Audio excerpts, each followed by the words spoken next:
बिजली की प्राइस इतनी ज्यादा थी कि हम इस पूरे रीजन में अनकम्पिटेटिव हो जाते थे। जो नेशनल ग्रिड की प्राइस है उसको कम किया जाए। हमारे यहाँ कैपेसिटी रीपेमेंट्स मेजर कंपोनेंट है इस टाइम जो हमारी इलेक्ट्रिसिटी की प्राइसेस है। प्राइम मिनिस्टर ने अनाउंस किया है कि 5 साल के अंदर हम सर्कुलर डेट को जीरो कर देंगे। कल का दिन पाकिस्तानी अवाम और मईशत के लिए बहुत ही अहम था।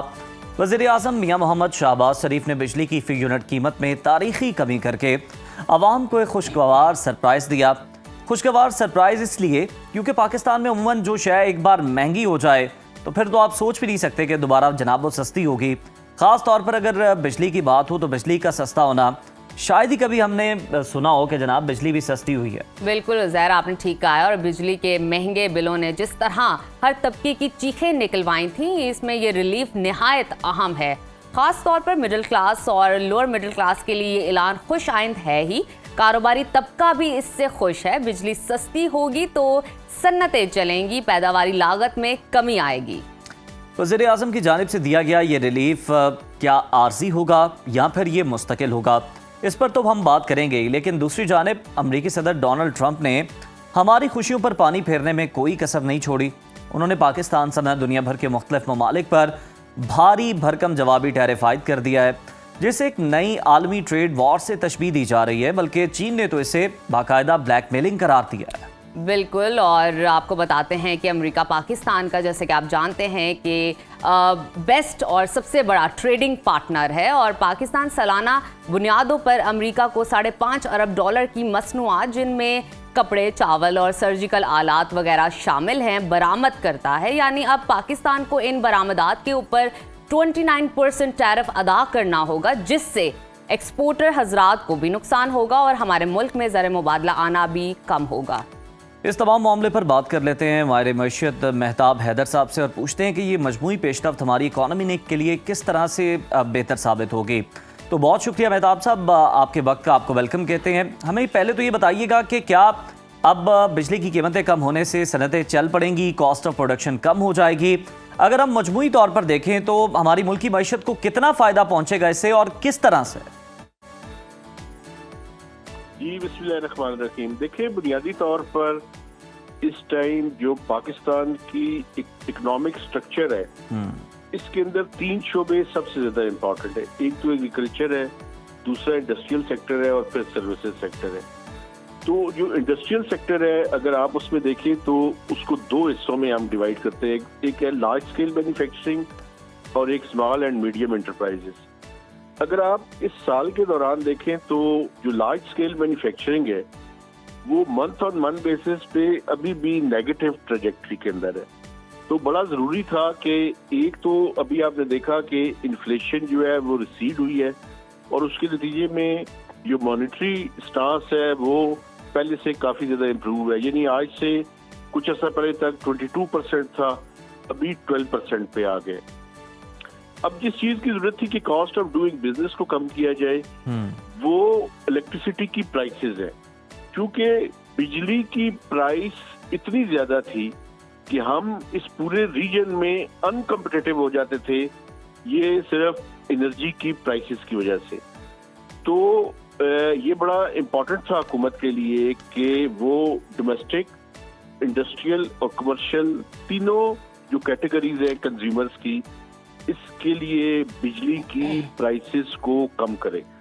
दूसरा, कैपेसिटी रीपेमेंट्स की वजह से आपको पता है कि हमारे यहाँ बिजली की प्राइस जो है वो बड़ी ज्यादा थी। उसकी बुनियादी वजह ये है कि हमने जब पावर प्लांट्स लगाए तो हमने ऐसे एग्रीमेंट्स करने पड़े थे कि हमें उसकी वजह से अंदाजा ये था कि यूटिलाइजेशन यहाँ पे इंक्रीज होगी। वो मुतअद्दिद वजूहात है कि वो इंक्रीज नहीं हुई तो कैपेसिटी रीपेमेंट्स बढ़ गई। सही। अच्छा, अब जो क्राइसिस टाइम है उसमें बड़ा जरूरी था कि ज्यादातर लोग सोलर की तरफ शिफ्ट हो रहे हैं। बिल्कुल। तो जो नेशनल ग्रिड के ऊपर लोग हैं उनके लिए बड़ा जरूरी था कि बिजली की कीमतों को कम किया जाए।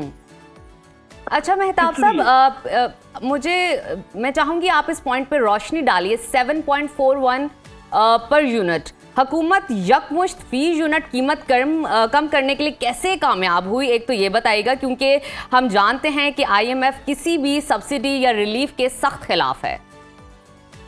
देखिए, ये 3 या 4 स्टेप्स जो है वो हुकूमत ने लिए। सबसे बड़ा जो मैं समझता हूँ वो ये है कि जो IPPs के साथ रिवाइज्ड एग्रीमेंट्स किए हुकूमत ने, तो इसके नतीजे में कोई तकरीबन ऑन एवरेज इनके साथ जो टाइम पीरियड था वो कि 3 से 25 साल के दरमियान था, और अगर ऑन एवरेज ले 15 साल, तो हुकूमत को इन 15 सालों में इन IPPs को कोई तकरीबन 3.6 ट्रिलियन से ज्यादा पैसे जो है वो अदा करने थे। तो इन रिवाइज्ड एग्रीमेंट्स के नतीजे में ये कोई तकरीबन 3600 अरब रुपए से ज्यादा की बचत हुई है। तो ये सबसे बड़ा था रिलीफ जहां से हुकूमत ने जो है वो ये किया है। दूसरा जो सबसे ज्यादा इम्पोर्टेंट था वो आपको पता है कि इंटरनेशनल मार्केट में फर्नेस ऑयल की कीमत भी कम हुई है, जैसे बाकी पेट्रोलियम प्रोडक्ट्स की कीमतें कम हुई हैं, इनकी भी कम हुई है।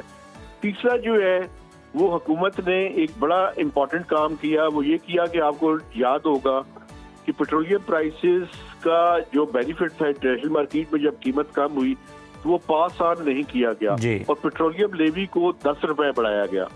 इसके ऊपर IMF को इतराज था और कल प्राइम मिनिस्टर ने भी इसको मेंशन किया कि जो सेक्रेटरी फाइनेंस है उनकी कोशिशों से हुकूमत जो है वो IMF को कन्विंस करने में कामयाब हुई। चूंकि वजह ये है कि IMF अमूमन क्रॉस सब्सिडी पे जो है वो उसको कायल नहीं किया जा सकता, लेकिन उन्होंने कोशिश की और IMF को कायल किया। क्योंकि IMF का एतराज बेसिकली इसके ऊपर ये होता है कि अगर फर्ज करे इंटरनेशनल मार्केट में ऑयल की प्राइसेस बढ़ जाती हैं, ठीक है, तो फिर हुकूमत क्या करेगी? क्या उसके बावजूद पेट्रोलियम लेवी जो है उसको ऊपर ही रखेगी या पास ऑन करेगी या नहीं करेगी? तो ऐसे ना हो कि एक तो पेट्रोलियम सेक्टर में सर्कुलर डेट क्रिएट हो जाए और दूसरी तरफ यहाँ से फिर उसको कैसे कंपनसेट किया जाएगा।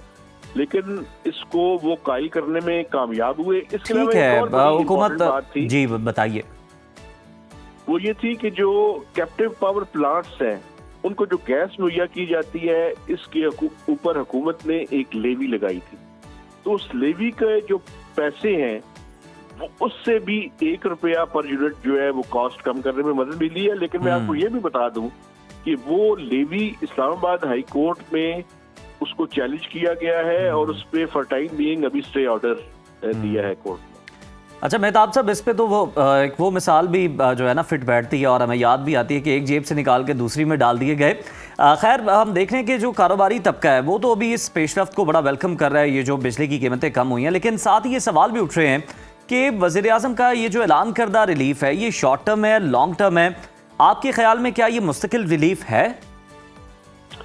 देखिए, बुनियादी तौर पे मैंने एक चीज का हवाला आपको दिया था, 3 चीजों के ऊपर बेसिकली ये चीज सारी डिपेंड करती है। एक तो ये है कि इंटरनेशनल मार्केट में प्राइसेस ओवरऑल जो एनर्जी की हैं, ऑयल और फर्नेस ऑयल दोनों की प्राइसेस जो है वो क्या रहती है। दूसरा ये है कि हमारा एक्सचेंज रेट किस हद तक स्टेबल रहता है। ठीक है। तीसरा ये है कि हमें ये भी देखना होगा कि हमारे कितने कंज्यूमर्स सोलर की तरफ जाते हैं, क्योंकि इस टाइम जो नेशनल ग्रिड के ऊपर लोग हैं उनके लिए बड़ा जरूरी है कि अगर आप चाहते हैं कि ज्यादा से ज्यादा कंज्यूमर सोलर की तरफ ना जाएं तो जो नेशनल ग्रिड की प्राइस है उसको कम किया जाए। नेशनल ग्रिड की प्राइस इसलिए भी कम करना जरूरी है कि हमारे यहाँ कैपेसिटी रीपेमेंट्स मेजर कंपोनेंट है इस टाइम जो हमारी इलेक्ट्रिसिटी की प्राइसेस हैं।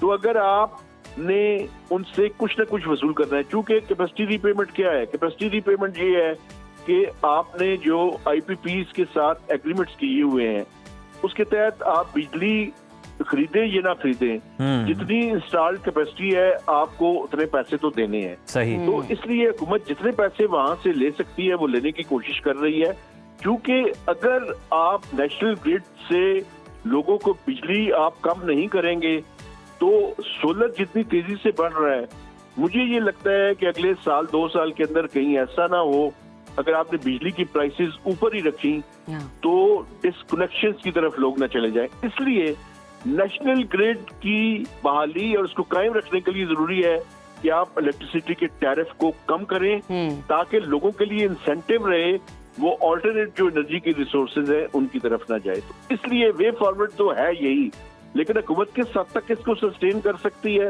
उसके लिए 3-4 काम बड़े जरूरी हैं। एक तो 600 अरब रुपए के लॉसेज हैं डिस्कोस के, ये जो पावर डिस्ट्रीब्यूशन कंपनीज हैं, उसको किसी न किसी तरीके से हमें जो है वो कम करना पड़ेगा।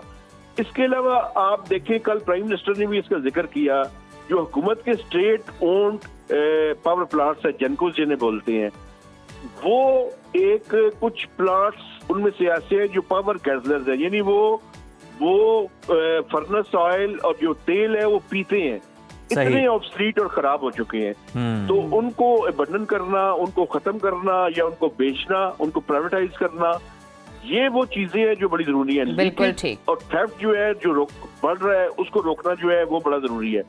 ओवरऑल पावर सेक्टर की रिफॉर्म्स जो है वो बड़ी इंपॉर्टेंट है।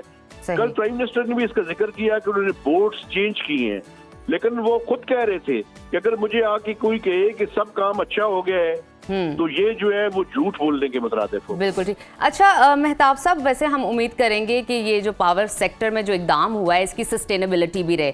मुझे बताइए कि वज़ीर आज़म ने अगले चंद वर्षों में गर्दिशी कर्जा ख़त्म करने का दावा किया है और नून लीग के पिछले दौरे हुकूमत में गर्दिशी कर्जा सिफर कर दिया गया था, लेकिन वो दोबारा 2000 अरब रुपए में बढ़ गया है। पावर सेक्टर पर गर्दिशी कर्जा मुस्तकिल तौर पे कैसे ख़त्म हो सकता है? देखिए, ये जो सर्कुलर डेट है इसके 2 कंपोनेंट्स हैं। एक तो इसका स्टॉक है, टोटल जो इस टाइम सर्कुलर डेट है वो 2.4 ट्रिलियन के लगभग है। ये गर्दिशी कर्जा उस टाइम तक नहीं खत्म हो सकता जब तक इसका फ्लो जो है वो कम ना किया जाए। अब फ्लो की बुनियादी वजह क्या है? जैसे मैंने आपको बताया कि जो पावर सेक्टर के परपेचुअल किस्म के लॉसेज हैं वो बुनियादी वजह है इस के एक्यूमुलेट होने की और बढ़ने की। इसकी मिसाल मैं आपको ऐसे दूंगा कि अगर आपके पास बाल्टी में पानी डालते जाएं और उसकी छेद हो उसकी तो वो पानी तो वहां से गिरता रहेगा।